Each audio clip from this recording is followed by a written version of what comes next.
So I'm sure that this video is going to turn a lot of people off, but not you. Why? Because you crave authenticity and I'm here to deliver. Hey everyone, welcome to Bold Reflections. My name is Jasmine and today I'm coming out of the closet, the conservative closet. So I was very non-political in my early 20s. I did not care about absolutely anything that had to do with politics at all. When I was graduating high school, Obama had been in office for a year, and all I knew is that I did not care at all. At this time, I loved to learn, and I used to listen to NPR daily. Like I had several shows on NPR that I would listen to constantly. I was watching Lacey Green, if you know who that is. I used to watch Lacey Green on YouTube.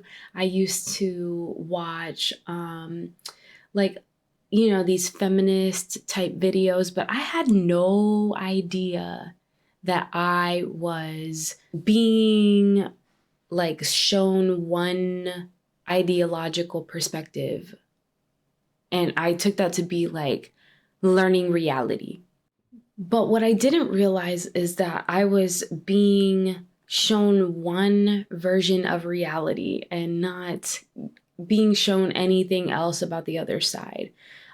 So I just took this to be like, I'm gaining knowledge, not I am becoming a liberal. Like I didn't know that. Because I just didn't know. It is pretty disorienting for a young adult who doesn't really know much about politics to get into a world that is very divided and not even know that you are being influenced in such a way that is leaning you towards one side or the other. So fast forward to the election season that changed the world forever. Donald Trump versus Hillary Clinton. So I remember at this time I was scrolling on Facebook too much.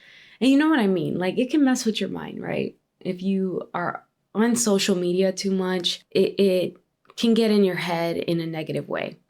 And that was happening at that time. So one of the things that was going off, people were like engaging in the campaign season and what was happening and arguing, and it was getting a little toxic. But I remember specifically there was a clip that was going absolutely viral of Donald Trump supposedly having called Mexicans rapists, and everybody was like up in arms about it. So I was like, me being completely unaware of anything political in nature, I was like, well, what's this about, So I would watch the clips and okay, all right, that's kind of weird. But I was wanting to see the full thing, because hey, I'm going to vote, right? So, or I was planning on voting, so I was wanting to know, like, okay, what is this guy actually saying? I watched the full thing and I realized that what was being said about what he said didn't match what he actually said.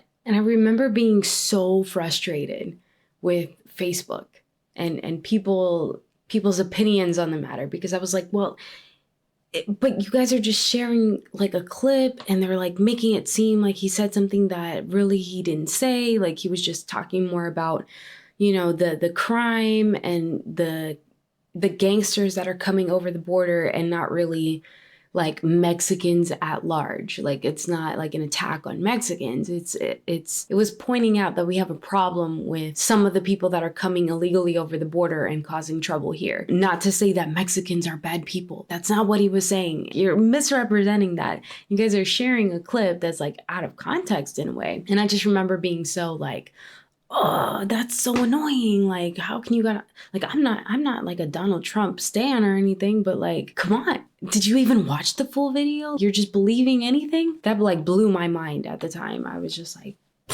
I need to get off social media.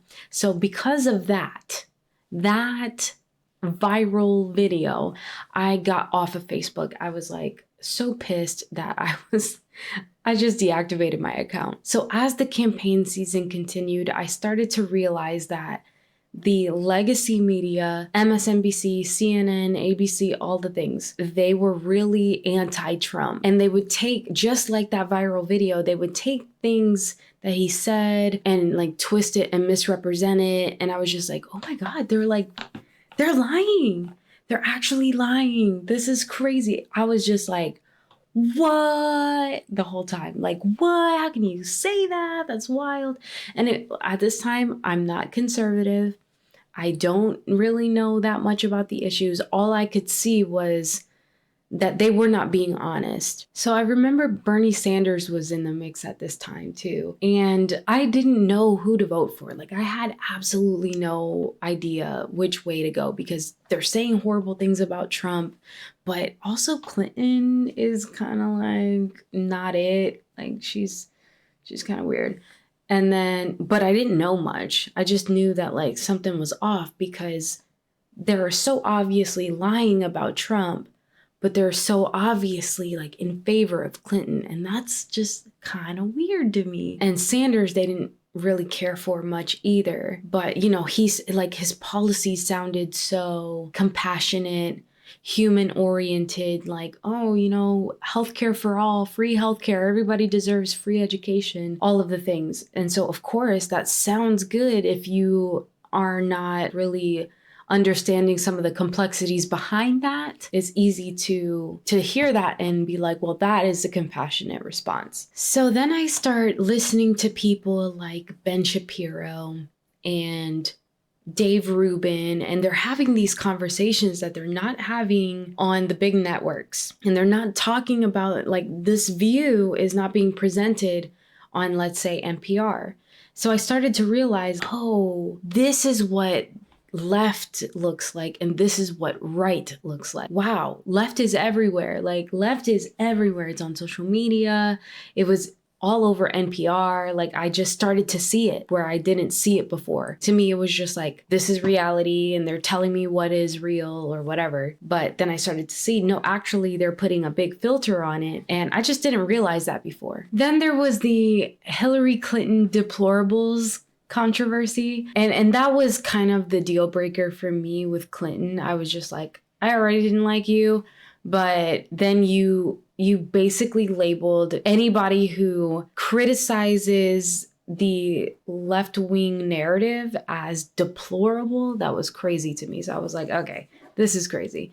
This is just in bad faith. Then I was realizing that a lot of the progressive slogans were named in a way that they could slander you if you oppose them. Black Lives Matter is a perfect example of this, where it's like they're taking a left-wing perspective of, you know, police brutality, but they're putting this label on it. They're naming their movement something that if you oppose Black Lives Matter, you're saying that Black lives don't matter.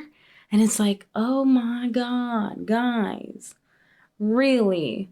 That's not what's happening here. It's used as like a bludgeoning tool where you can't even express dissent without opening a door to being labeled as someone who's just deplorable.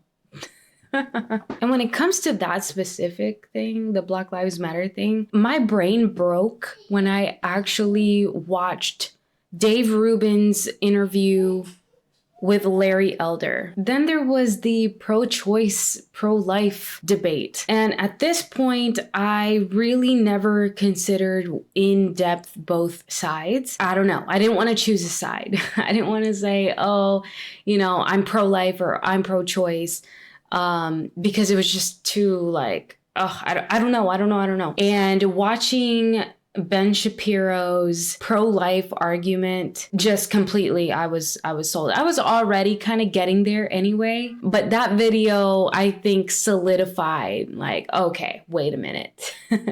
No. Yeah, I can't deny the points he's making. So that after that video, I think I was like officially pro-life.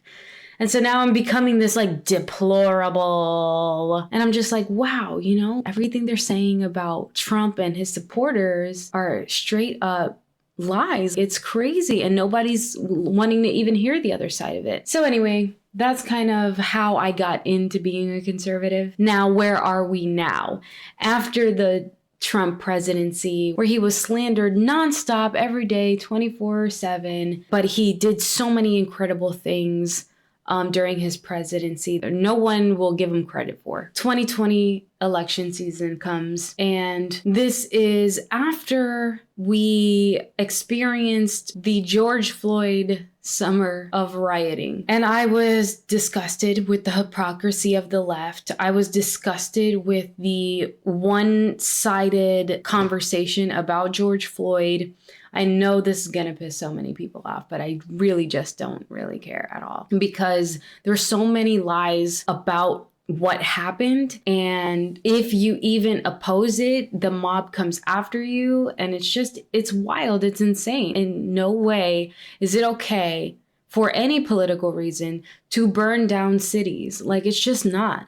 And you're burning down your own neighborhoods. So like, who are you helping? Who are you sticking it to? Because the people who are encouraging this behavior, they really don't care. Then I started to realize that we're starting to see, like, in so many of these big divisive issues, there is an element of socialism being pushed, like democratic socialism. You know, Black Lives Matter, the Marxist ideology behind Black Lives Matter that I really had a problem with. Also, this just like, I started to realize what Marxism is, what socialism really is, what communism really is. And I started to watch Jordan Peterson kind of talking about the evils of communism, the evils of Marxism. And it just really opened up a whole new understanding to why I couldn't in good faith support the Black Lives Matter movement, but also support the left in general. So here we are in 2023. Biden's been president for a little while, and everything's gone down the poop hole.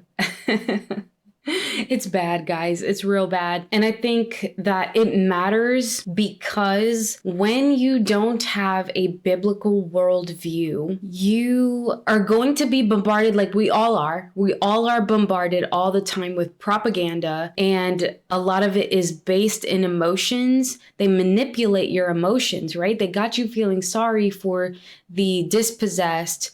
And that changes all the time. Right now, they're focusing on trans and all of that. Before it was women, and then before that it was Black people, and whatever the narrative is. But the underlying motive is not to help people, but really to divide. Because as the old saying goes, united we stand, divided we fall.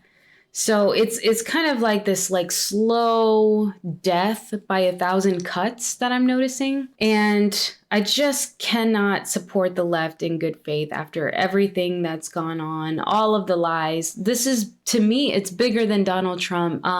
It's an attack on our way of life from the inside. It's like a cancer. So I want to make this clear. I am not a Trump loyalist by any stretch of the imagination. I like Donald Trump. I think he was a wonderful president.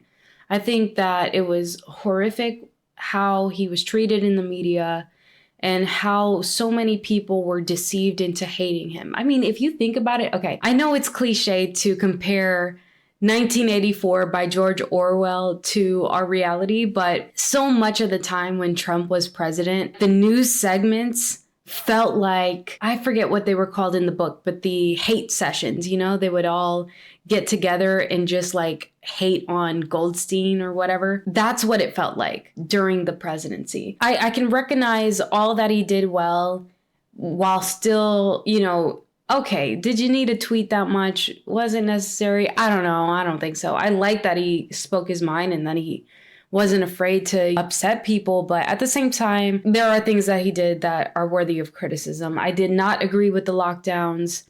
The whole COVID pandemic fear campaign was evident to me. And then there's the push for the vaccines that I just really I don't know, guys. So coming up into the next election season, I kind of am more open to covering political stories because I think it's important. There's a slogan that Ali Beth Stuckey has from her Relatable podcast. She says, politics matter because policy matters, and policy matters because people matter. As a Christian, people matter, and it's important that we are paying attention to the political realm so that we're not blindly voting in people who are going to cause more suffering. But at the same time, it's important that as Christians, we realize that politics is just one facet of reality. It's not everything. Do not deify any politician, including Trump. I see a lot of idolizing of Trump sometimes that's cringy and weird, and I don't think it's okay.